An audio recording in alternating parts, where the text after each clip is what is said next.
Welcome to the Making Health Doable Podcast. I'm Cheryl Borchardt. And I'm Sarah Shaw. And together we're your hosts on this journey as you learn what it takes to live well. We are dedicated to tackling topics that empower you to make massive progress in your health and wellness journey by using our pillars of health: eat well, move well, live well, and respond well. At Doable Health, our mission is simple: to help everyone live well. As a team of physicians, board-certified health coaches, and law enforcement experts, we're here to serve employees and first responders with coaching, workshops, and masterclasses designed to conquer stress, anxiety, and burnout. But our dedication doesn't stop there. We're also committed to improving wellness for individuals like you by offering at-home lab testing and personalized coaching to support your unique needs. Because whether you're an employee, a first responder, or simply an individual seeking better health, we believe that life can feel better for everyone when health is made doable.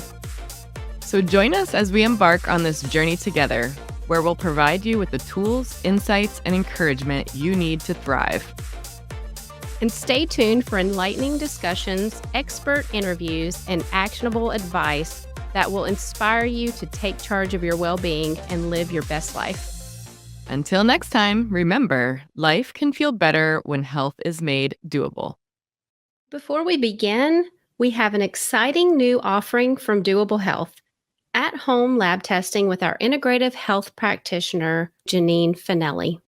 I'm Janine Finelli, integrative health practitioner, National Board Certified Health and Wellness Coach, and VP at Doable Health. We offer at-home functional lab testing for individuals to test and not guess when it comes to their health. Whether you are interested in a deep dive under the hood because you love to geek out on numbers and want to really focus on moving forward with prevention, or you have symptoms, brain fog, digestive issues, hormonal imbalances, insomnia, low or no libido, water retention, headaches, all sorts of things that you just cannot figure out where they're coming from, through our at-home functional medicine lab testing with the best of the best labs out there, we can help give you answers. Schedule your initial consult with me so you can test and not guess by going online at doable.com/test. And for a limited time, get 10% off your initial consultation by using the code PODCAST in the checkout screen. doable.com/test.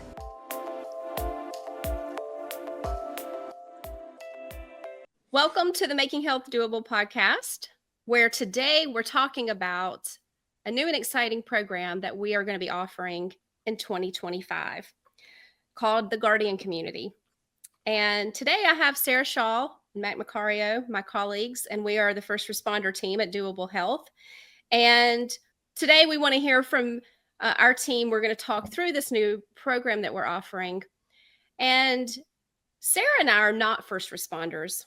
We come from a coaching background. And so I want Mac to share with us how he got started in law enforcement and just share some of the things that he saw where he could have used some more support. So Mac, welcome. Thank you. Great to be here, Cheryl. Thank you. Thank you, Sarah. Yes, my story, a little less traditional. In my early 20s, I really wanted to go into law enforcement. I thought I needed some college first, so I finished the degree and was all ready to go when, through some kind of fighting sports stuff that I did, I destroyed my knee, and it needed to be rebuilt. So I tried to rehab myself and get ready to try out for the Highway Patrol in North Carolina. But I literally, I could pass the test, but my score was not where it needed to be for the crew that was there that year. So I didn't get an offer, and it sort of demoralized me, but I had bills to pay. So I went and just went to work. But I had a martial arts school at the time, and it was growing and had a lot of young students, and would always finish our day with kind of life lessons and things. And I would say, hey, you could be anything you want in this world if you're willing to put in the work, do what's necessary. And I realized I wasn't doing that myself. So now fast forward, I'm in my mid 30s, Doing fine. And it was a little bit post 9/11. And I'm just a person that I can't talk about problems if I'm not going to try to do something about it. And I just thought, you know what? I'm going to see if it's too late for me to do this. And then I didn't go to the highway patrol, but I went to a city police agency, and they're like, we don't have an age limit. So if you can pass our entry test, and you are in. And by that time I had completely rehabbed and I was in good physical shape, and I had a lot of work experience, and I had actually gotten a master's degree, which is kind of unusual in law enforcement at that time. And I came to my family and I said, this is really what I want to do. And they're like, we know this is your dream. We'll support you. And in I went at 35, the oldest person. And actually, there was one guy in the academy a couple months older than me, but we were the old guard, and most of them were in their early 20s. And we were the voice of wisdom. And I will tell you, it was a physically demanding academy. It was not easy, but I hit the ground running in patrol. And just so the first 8 odd years, I guess, was in the patrol division. And I just hit it as hard as I can, answered every call, tried to learn all aspects of policing. And then got drafted over to the training side at the academy because they ran a full-time academy. Was absolutely unprepared for the responsibility that you would feel for recruits that came through while you were there. But literally finished out my career at the academy, although I still, got diverted back for various things into patrol. So to stay active and keep my skills and so forth. So I'd say sometimes that I was able to cheat a little bit because as an academy instructor, you had to stay physically fit all the time. You actually had exercise built into your schedule. And you were always surrounded by people who were just entering the profession. So there was this enthusiasm, and they hadn't, really hit any kind of the realities of the job and the, the stress management and the time management and all that. So it was a great atmosphere, and I got emotional at every graduation. I put 29 academies through as an instructor, and made it all the way to 55 years of age. So, I got my block of time from 35 to 55 in there. And in North Carolina, when you hit 55, if you have over 15 years, you can retire at that point, which I did. And then lo and behold, just before I retired, my son went right on through the Highway Patrol Academy. And now he's in his 5th year as a state trooper, absolutely at the top of his profession. But he kind of also brings home to me all of the areas of support and need that are still out there. Because it is a challenging profession. It always has been, but probably more so today than ever. It is hard to find people who want to do this work. And it's definitely hard to keep people in the game once they're there. I think by and large, as a profession, we do a great job of developing the basic understanding of how to do the job, knowledge of the law, knowledge of tactics, report writing, communication skills. So when we get out there, we're good. I think most people who have been around it at all will agree. And it was interesting, up until about halfway through my career, the mental illness block that is taught to all recruits never mentioned the stressors on police officers. It was more about how you dealt with people who had mental health issues. And I remember going through thinking, man, I have a lot of this stuff. Like I've experienced trauma, other people's trauma. I've, been in critical incidents myself. And it was really still something you just didn't talk about. If you were struggling, there were these, call this city resource number and they'll get you some help or whatever. But there wasn't talking going on. There wasn't real support. The idea of peer support really wasn't there yet. Honestly, the idea of critical incident debriefing and stress management wasn't there. I went through a scene if you put that in any agency today, they would have absolutely mandated that I go to a series of critical stress debriefings. I didn't even have one person ask me how it affected me. And it was absolutely horrific. And that was kind of common practice there. And unfortunately, as I've kept track of the people that I've kind of come through with, there have been some people who have really struggled even on this end, on the retirement end, because these things were never addressed back then. So as now former officer, but dad of current state trooper, I am so committed to making sure that level of support that was not there for me, and I still managed to navigate and come out pretty healthy. But we used to have an old saying, if you came through a critical incident, like, were you lucky or were you good, and which would you rather be? And certainly, if we have the tools to make ourselves good, we definitely need to do that, because you cannot depend on just luck to pull you through this type of a career. Yeah, I think conversations that we've had together, and probably people that too, and just your own background, like sometimes maybe a first responder isn't prepared for the things they're going to experience and the way it's going to affect them. Maybe they had a wonderful upbringing. Maybe they didn't learn some skills. We all come from different backgrounds, but we're excited about what we're offering here. And Mac has been a key part of helping develop this program. So for those who are listening on the audio version, we have some slides that we're sharing, and we want to refer you to our YouTube channel, which we will post for you to be able to see these slides if you're interested.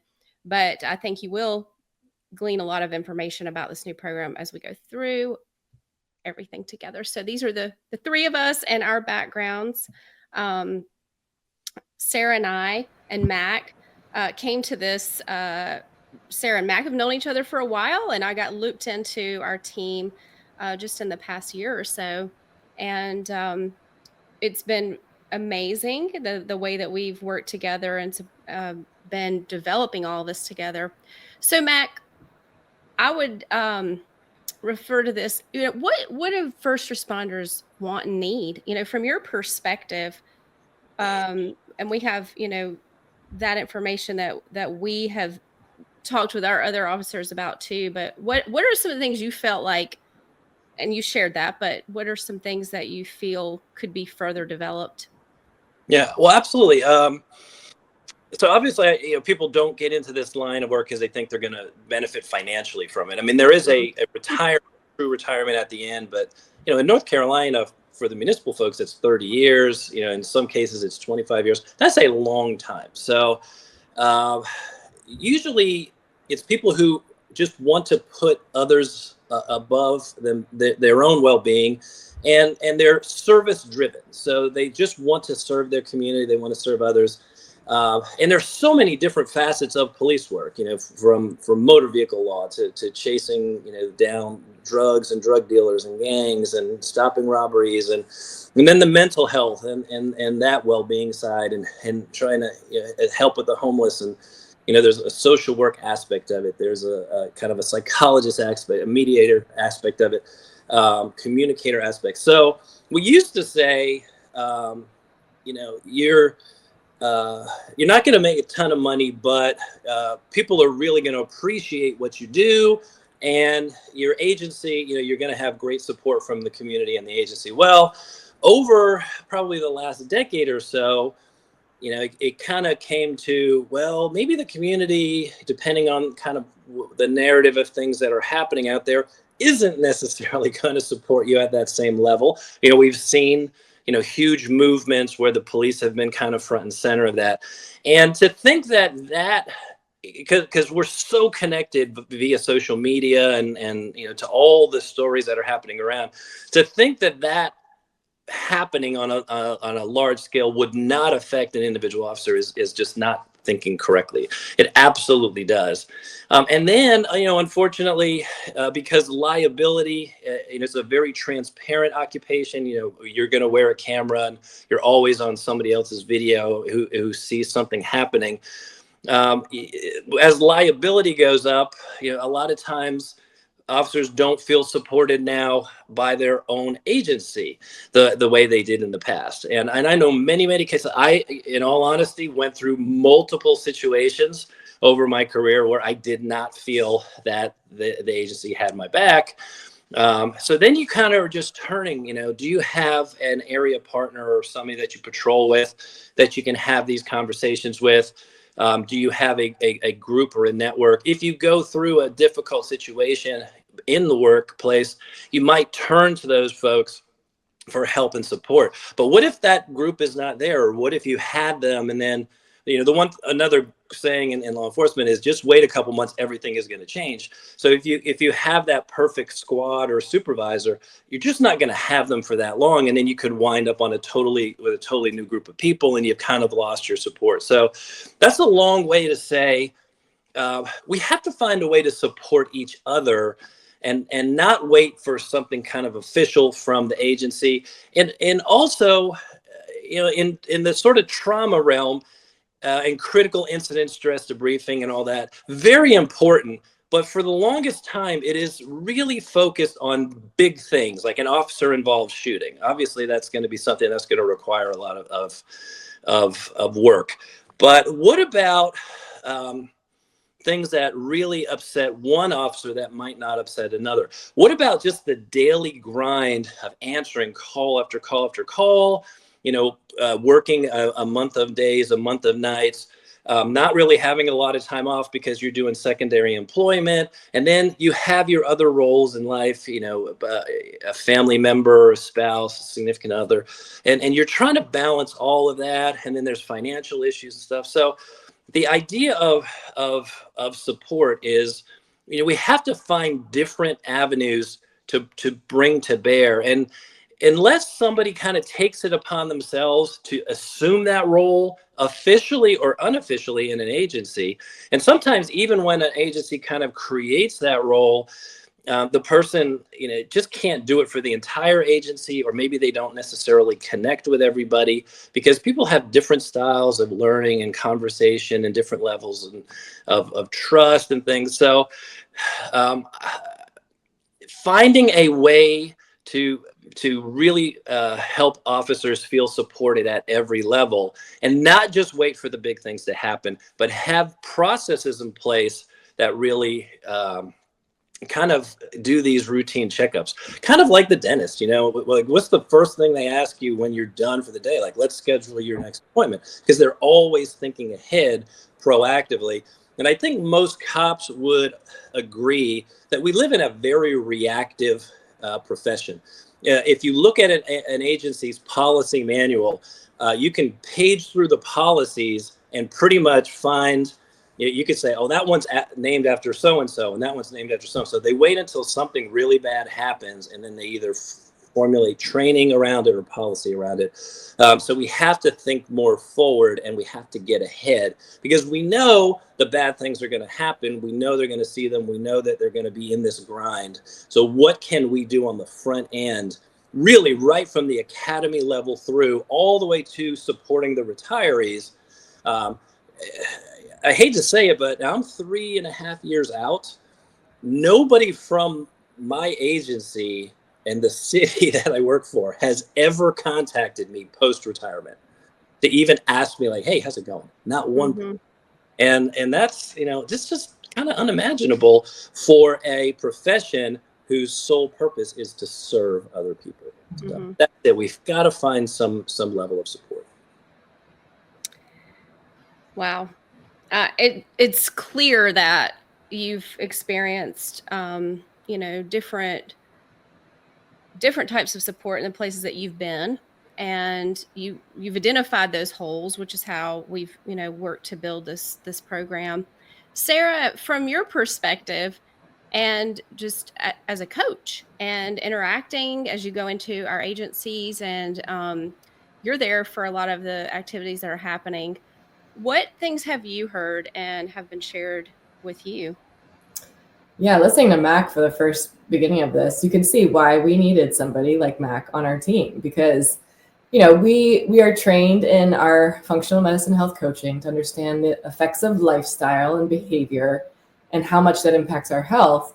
But to connect and relate to these first responders, it's a whole nother level. It's a deeper level, which is a lot of experience that Mac has provided our team. I'm so grateful that he decided to kind of link arms with us and has the same passion about being preventative and being proactive to go out and support those first responders. As you can see, he's very passionate about it. So I have kind of like followed that motivation from him in a lot of ways and try to set things up from the scope of how can a health coach come in and support these first responders in ways that we understand it being lifestyle changes, behavior change, managing the stress. So that's probably the thing that I have started to notice the most is they are very isolated. It's a very isolating profession in multiple ways. Like Max said, a lot of them come into it because they've dreamed about being a public servant. They've dreamed about helping the community and being a force for good. But when they get in, it is very kind of independent and isolating. A lot of patrolling that I've watched is like, you have your briefings in the morning and roll calls, and then you're sent out and you kind of have the whole day to patrol and be on your own. And I've even heard stories from Mac and others where even on calls, you're called out to something that could be dangerous. You don't always have backup, especially these days with a lower number of officers on the streets. So isolation, I think, is one that I would love to see become something that they're not experiencing. And we see that as connection and community and finding ways to really facilitate how can they, without it being like top-down driven, without it being required, which I think a lot of them don't want. They don't want a requirement from the leadership to do certain things. It needs to be very organic. It needs to be natural. It needs to be something that they really feel drawn to and supported by authentically.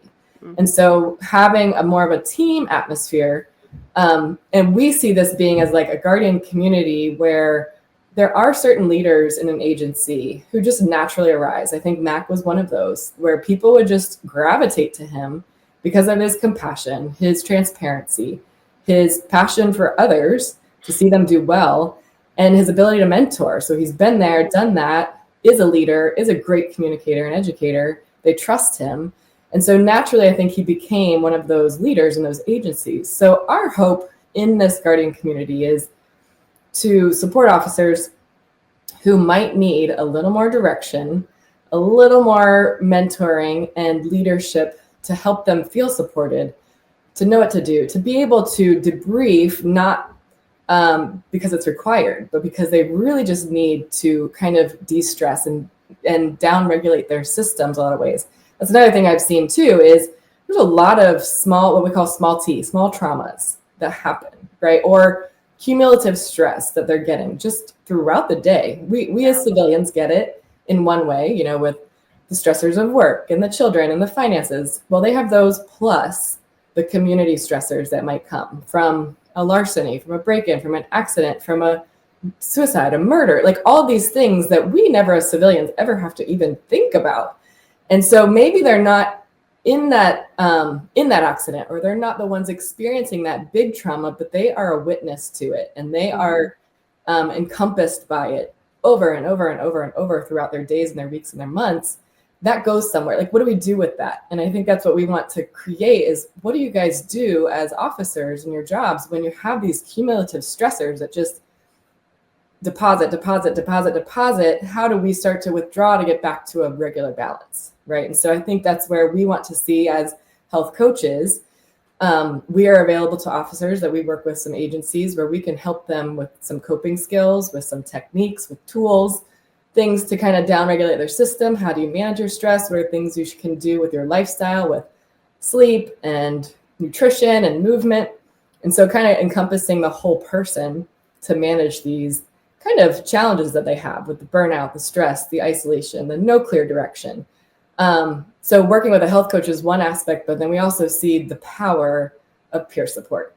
They will trust me to a certain degree, but they're going to really want to connect with the officers in their agency, such as a Mac, and such as other officers that we've seen who just show up for people because they have a natural leadership ability. They're great role models. They want to see themselves and those around them become better. So we want to try to empower those people to impact and ripple into the rest of the agency. And we know those folks share similar experiences. They don't share everything, but they understand what it's like to be in that profession.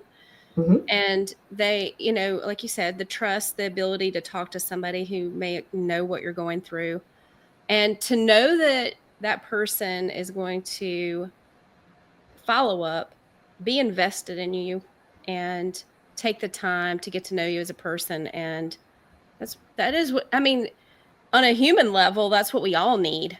Mm-hmm. But Absolutely. in this profession is especially needed, and it's something that we know has been lacking to a certain degree. Yeah. So our guardian community is our mission is to empower first responders to be duty fit for their agency and in their lives. And we have a program overview that we're going to go through together, but this really is to provide community and network within that first responder community within agencies in North Carolina at this time. And through Dooable, we have an app where we will facilitate the ability for connection. So I know a peer support at an agency is very important. And I know a lot of agencies don't even have a peer support system in place. But let's say an agency does have one, Sarah and Mac. Maybe Sarah, you can talk to this. How could this enhance what they currently have? Right. Yeah, the different times I've been involved in the first responder space for about 3 years as a doable health coach. And I've attended different regional meetings with chiefs of police, which has been very enlightening. One, to just build relationships with those chiefs, because I really admire what they have to do, and I want to find ways to serve them. But as I go through, I also learned so much just by attending those different region meetings.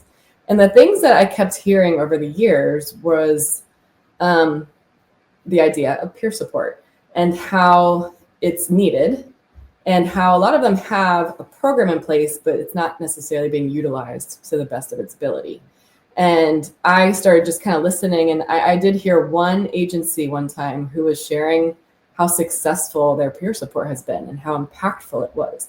And we had guys who were kind of the mentors in that peer support stand up and share really powerful stories of how they've intersected with other officers in their agency to support them and help them through a lot of these traumas and a lot of these stressors in the most needed times. And it was really powerful. And the one thing I heard after listening to that, I was very encouraged. After listening, and I thought, wow, I'm so glad that this is something that's happening.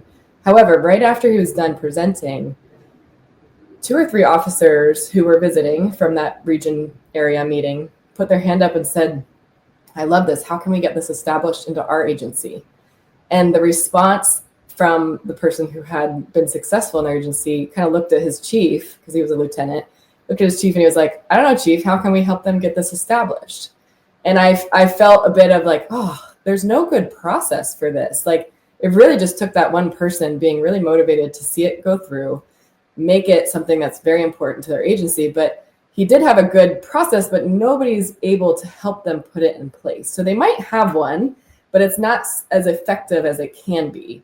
So if there's already one in place, our hope with this program is we provide the accountability, some of that mentorship, some of that extra support outside of their agency, and an opportunity for each agency across North Carolina and the state to connect with each other. The power of connecting with a different agency that's not yourself, to learn from and to feel supported by, and to have double mentoring, within your agency and without.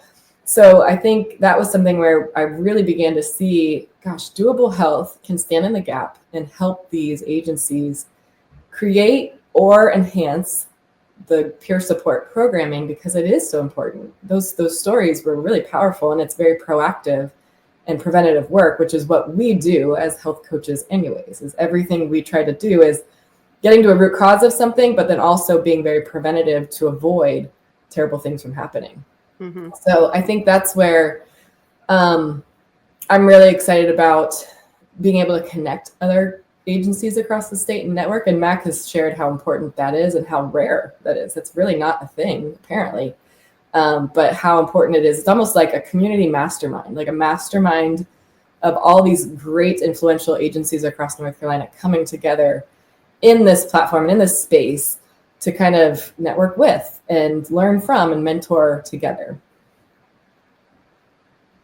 A couple of things. So one of the other issues, the concept of peer support has been around for a bit, but if you travel to different agencies, a lot of them, what they actually define as peer support can sometimes be dramatically different. So in some cases, it's almost synonymous with critical incident stress management or a critical incident stress debriefing team. In some cases, it's as simple as if something bad or kind of big happens, there's a group of people that one would get dispatched to just check and make contact with somebody. In some cases, we've seen agencies kind of go the emotional support dog route, and they go out of their way to kind of connect with their officers. And so there's some really interesting practices and different ideas out there, but much as Sarah said, there's not a one kind of process that just seems to be in place that people can tap from and get the ideas and figure out how it's going to work for them. And I came from a pretty big agency, not big enough where you didn't actually always know everybody in that agency. And with bigger agencies come bigger resources. We had a psychologist on staff as long as I've been there. They really need more than that. But understand, the agencies can be as small as 3 people in this state. And there are officers out there whose agency can't even provide body armor for them. It's at their own expense, and most of them can't provide that or cannot buy that. So there's a huge difference in the availability of resources. And then the other issue is in Wake County, there's 14 or 15 agencies, sworn agencies that operate within Wake County. And outside of a very few kind of specialty classes that happen, they almost never interact or train or connect with each other. We don't regularly, kind of get together in a room and share best practices and success stories and challenging stories and frankly, stories of failure where we can learn some very important lessons from. And I was just in a collaboration last week of use of force instructors. I'm still got my hand in there a little bit. And one of the sergeants who's from the Highway Patrol, he's like, why do we not all sit in a room more and just have conversations? And nobody has an answer to that. It's just, it's not geography. We're all right here. We often even show up on the same scene together. But there's this amazing opportunity to really enhance these connections. Having experienced multiple high-level critical incidences, even shootings and things, yes, there are some processes in place that everybody goes through, and it definitely helps. But I think the real healing, the real forward progress happens behind the scenes in very small groups with people like Sarah said, who are willing to step up, have the difficult conversation and say, listen, let's work through this together, especially if they have credibility already in their own agencies. And every agency has those people who are out there answering the calls and doing the job, but are still willing somehow to extend themselves even further if it means the health and well-being of their brothers and sisters that work with them could be improved. Wow, that's just like you said, the thought of the ability to connect on those, outside of those calls, outside of those work events. And we're going to use Zoom for these meetings that are going to be monthly. I know that that's really the way to make it possible for everybody to join that wants to be part of this. So I want Sarah to share the vision, mission, and goals of the program in a, way that those who are listening can hear and understand, that may not actually see these slides. But it's a community of first responders is our goal here, to foster growth. Sarah, I'd love for you to share these, the vision and mission and goals of the Guardian community. Yeah. So I will probably read for most of these because we created this as a team. This was a very intentional process that we put in place for the vision of this Guardian community.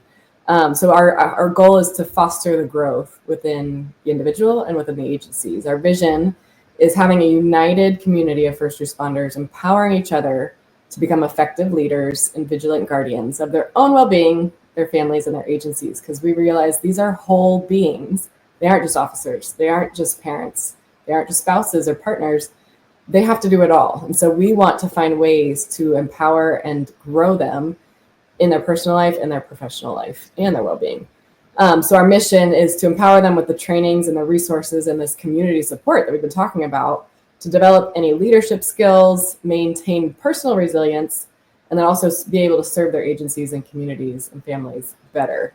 So we want to see this kind of honing and sharpening of each other and also themselves. We put together kind of in our community, we're going to have challenges like each week where we ask them to kind of sit with themselves or reach out and talk with a fellow officer, or have certain kind of like physical challenges, spiritual challenges, emotional, mental challenges each week.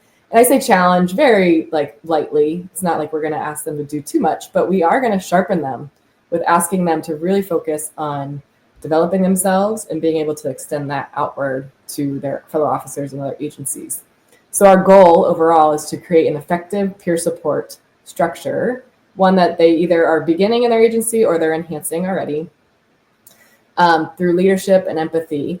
Upon completion, they will either launch or enhance the one that they have. So we want to sharpen the individuals first, because we also realize in this, any type of leadership, you really have to work with yourself first. You have to go inward before you can go outward. Mm-hmm. So that's kind of the first even whole phase of our programming is how can they become better themselves? So they're looking deep into what they have as humans and leaders and communicators and officers. What are they unpacking? What are they taking with them? What are they enhancing? And then coming up with a process where after they've kind of worked through themselves, how can they communicate and become better leaders for those around them? And having this process put into place with all of that. So while they're working on themselves and learning how to lead better and communicate effectively, all the while knowing this is the process to put into place an effective peer support program and structure. So leads into how this will, like what this will look like over the course of a year. Yeah. So overall, the whole tagline of the Guardian community is to be duty fit for their agency and life. I want to hear Mac actually explain what we believe duty fit is, because we really believe in this idea. Mm-hmm.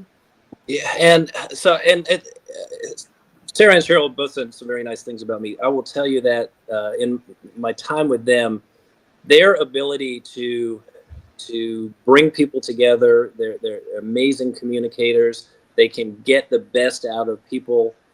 They can deal with some very difficult health-related issues and just get people to their maximum potential. And it's not really an understatement to say that this particular population, I mean, they work with corporate clients and so forth, who are just trying to improve themselves, maybe physically, lose some weight, start an exercise program or whatever.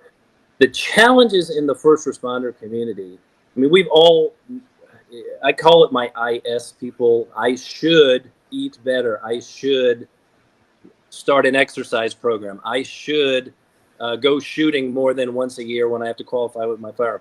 So the idea of duty fitness for us is so holistic. It's not just about, do you get to work out, but what's your financial situation like, and how is that stress in your life?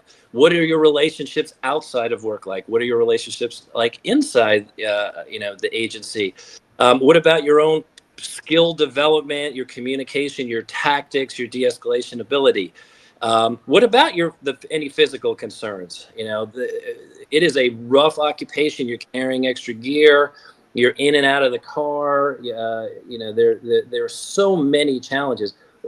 When you're on shift work, how are you doing with the sleep issues and all the extra work that you're doing?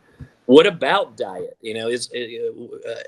What are your options for somebody in this kind of a lifestyle? So duty fitness is your ability not only to show up great for your own agency, but to show up for your family, to show up for each other, and then ultimately to reach the finish line and not just survive this career, but to get to the next season of your life and be able to be proud and happy of the things that you've done, and then possibly even be in support of other people.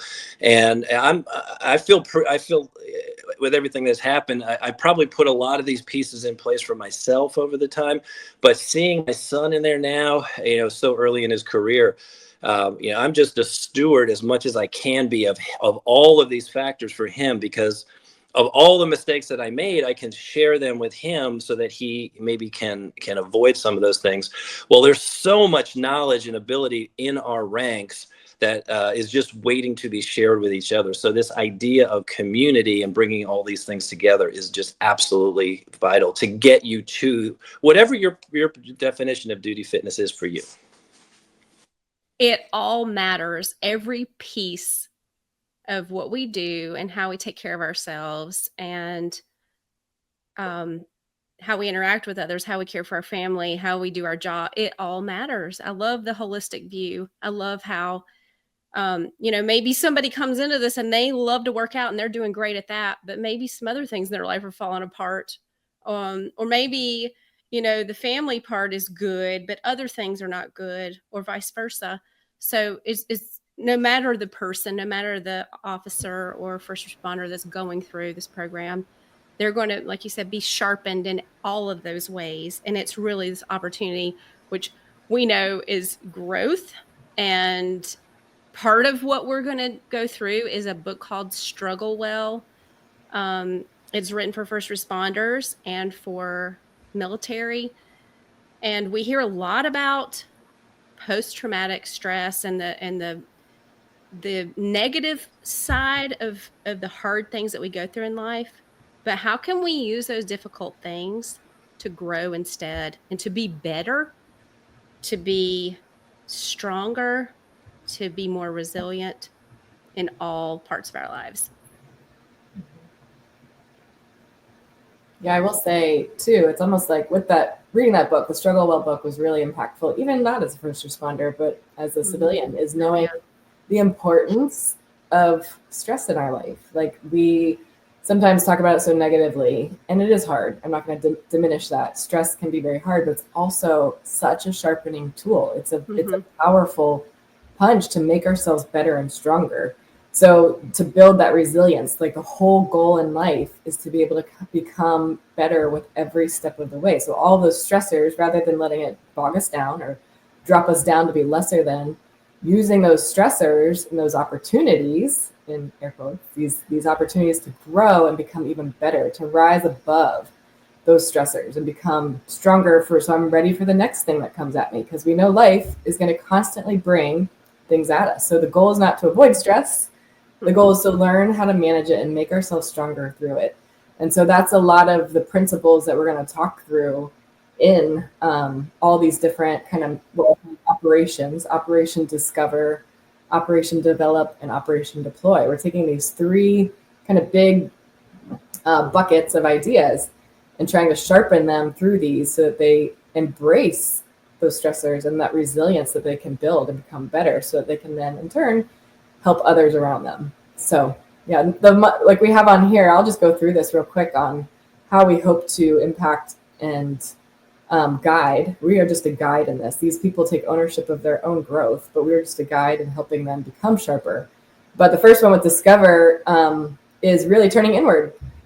Without having to swear, we know we have to get our shiz together before we can figure out how to serve other people, right? Like, we got to get our stuff straight. And we don't ever get it perfect, but we do take time to spend with ourselves and reflect.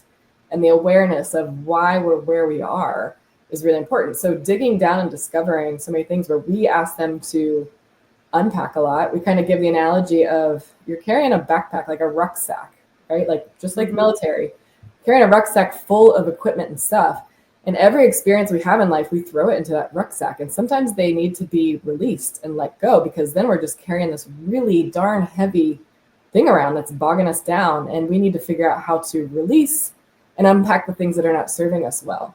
So we have them reflect and look and analyze their life, and what are they carrying around in their life? What is essential to keep and what's essential to let go? And how do they repack it so they can move forward with strength and vigor and valor and energy and purpose?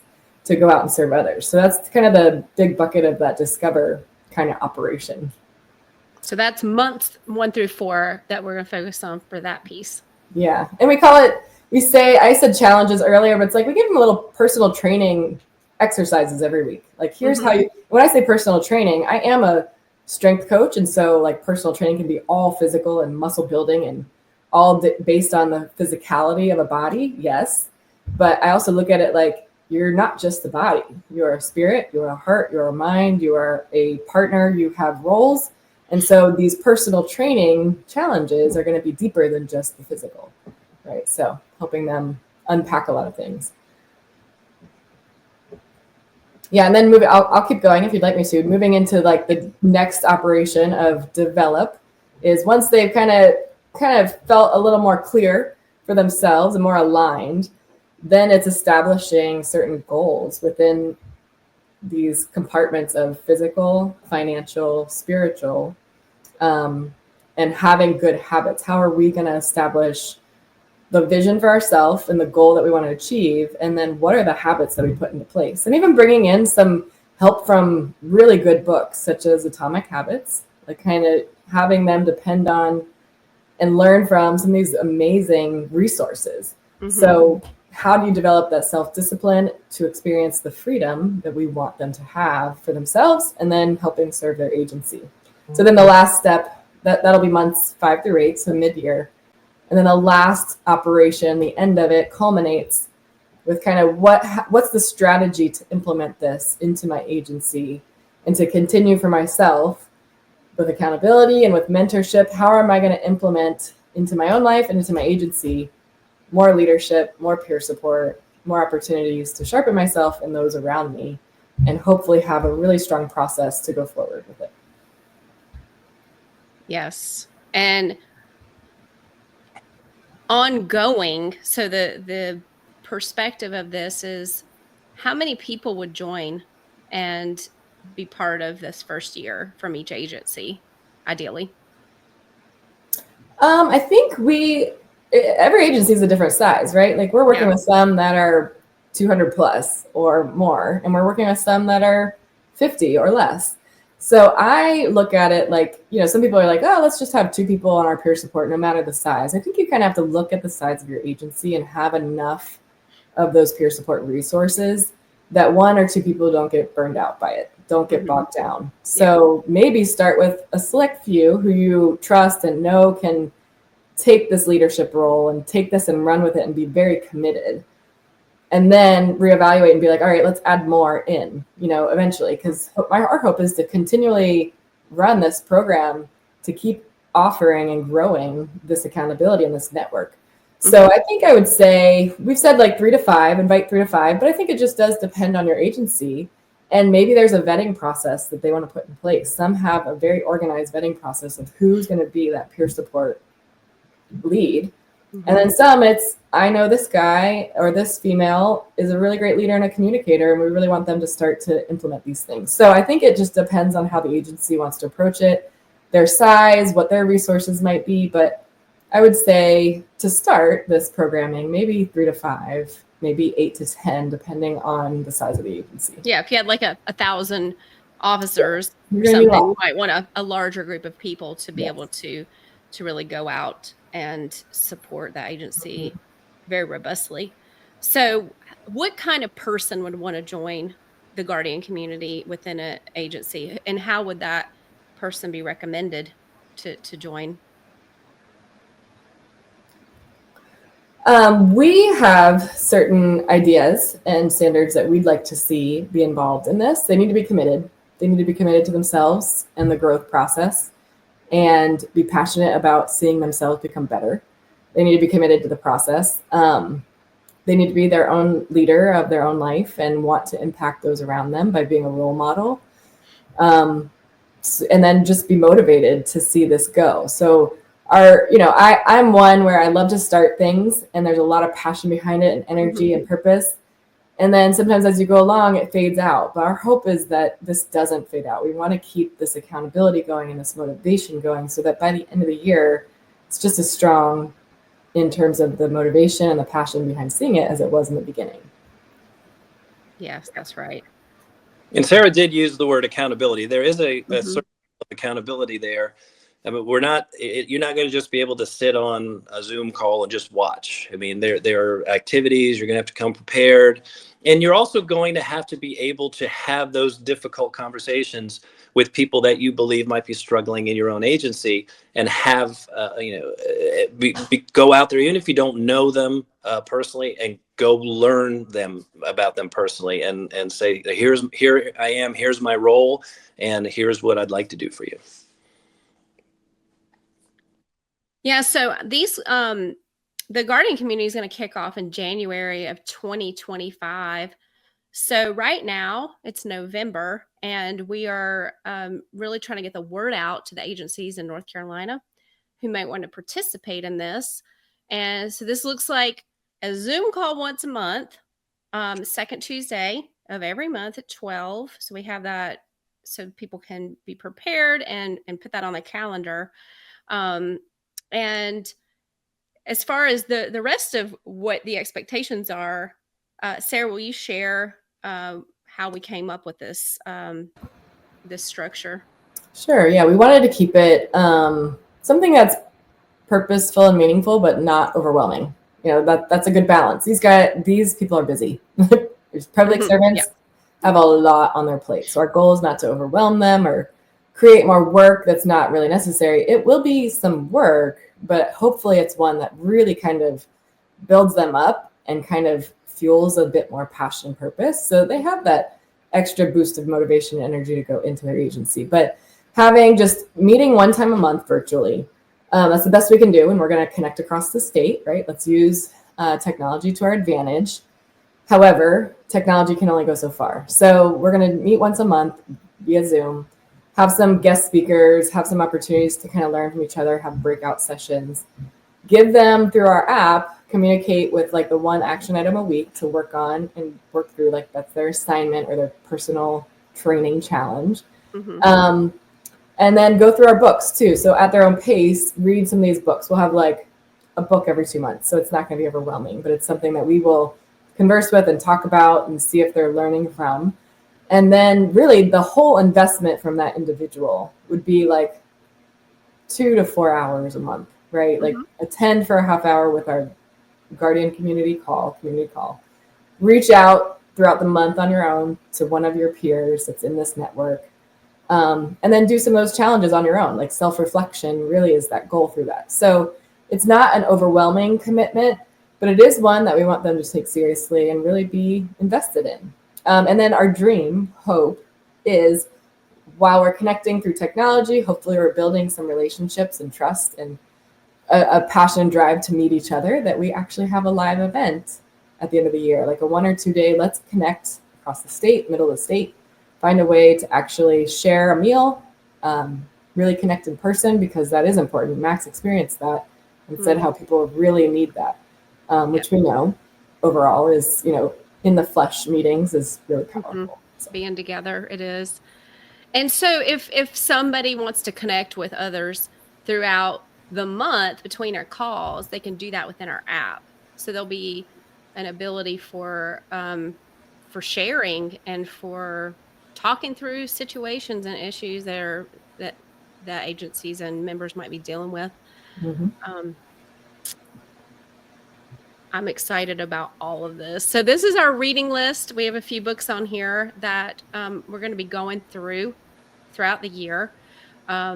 Struggle Well, that we just talked about, Man's Search for Meaning, Atomic Habits, Mastery, Compassionate Samurai, Wild at Heart, and Make Your Bed.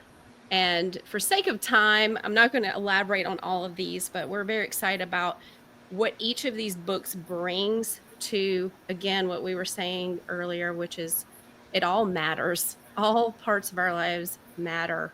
And having the ability to grow and change and learn and fortify ourselves is very important. And to be able to do this in a first responder community is going to be transformational for so many people. So Sarah and Mac, as we wrap up, I'd like for you to share what the ripple effect of this program we're hoping it will be over time. Go ahead, Sarah.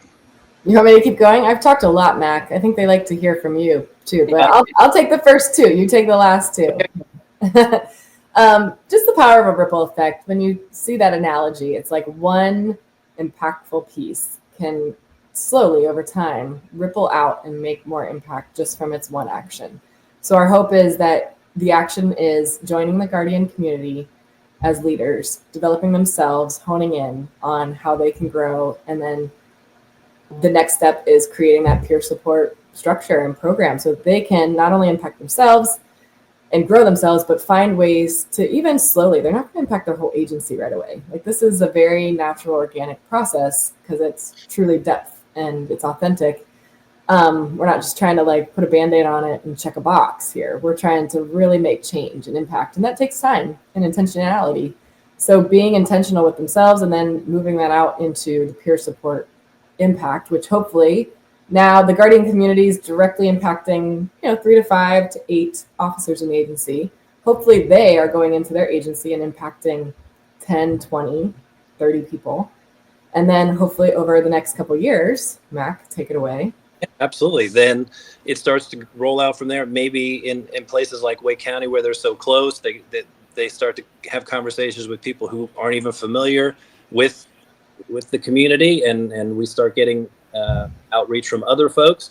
And then ultimately we see the community changing at the agency level, and then ultimately at the profession level, where we just have practices in place and processes that are just making people feel more connected, more supported, and just more important in the things they do, because they have chosen an occupation where they put everybody ahead of themselves. And the goal here is for us to say, listen, we are here to serve you, to serve your agencies, to bring all of this amazing creativity and connectivity together and just push it out to make the profession healthier and happier and more proficient and just better, so that people can thrive with their chosen occupation.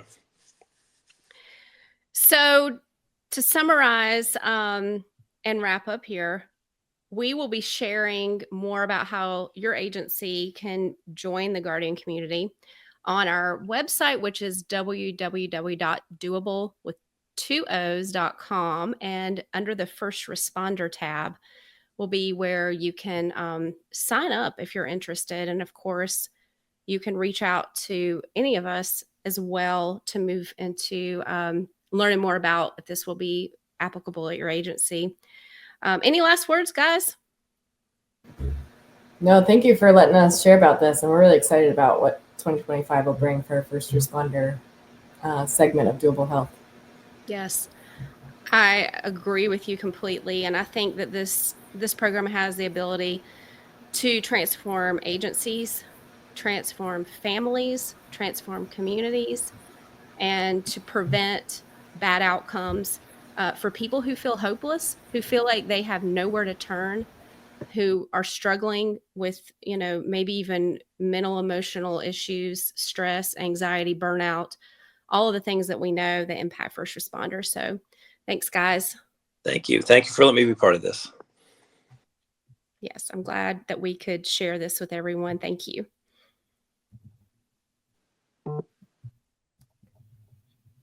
Hang on, I'm struggling with this. Okay. Struggling recording. We have Roy Taylor right now. I know. That's why I was trying to hurry up. I was like, as we wrap up another insightful episode of Making Health Doable, we want to express our gratitude to you for joining us on this journey toward better health and wellness.